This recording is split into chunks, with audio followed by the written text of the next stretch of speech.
Hey, this is David with Champion Specialty. Another little video we're gonna do here. This goes out to Tim. We got a Jim and we got Habib. My boy Habib.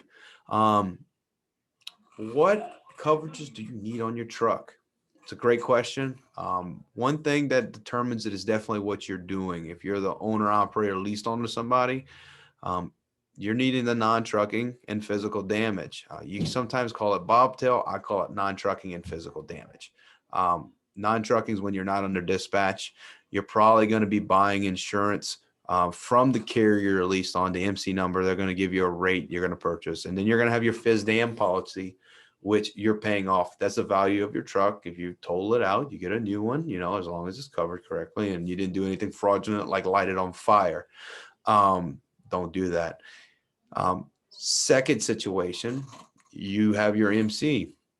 You're going to have your liability, you have your cargo, your physical damage. I think I've talked about that being a very important part of your policy, your physical damages, because that's your asset.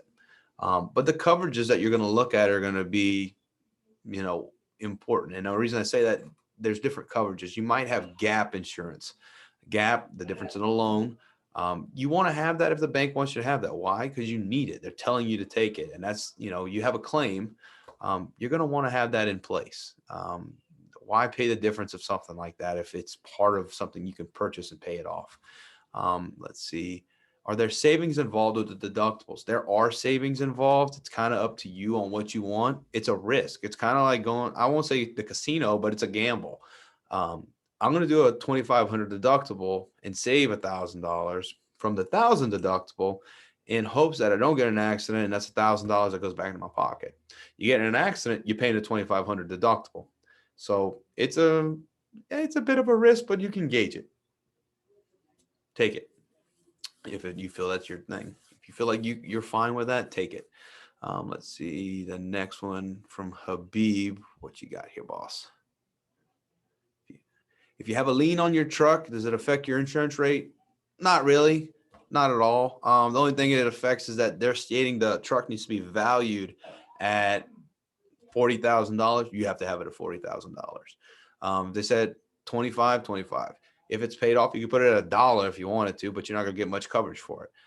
So it's not as if it's going to cost more because you have a lien or they need to be lost payee or something out. You're just going to have to put it at the value they're stating.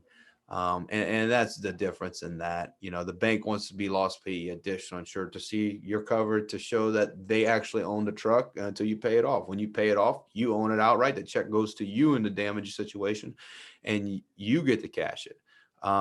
So yeah, if you own the truck outright, you can put it at any value you want. But remember, most companies are going to do the cheaper of actual cash value or stated amount. You state the value at 50, it's worth 45, they pay 45. You state the value at 55, it's worth 60, they pay 55. So whatever is cheaper, that's usually how it works.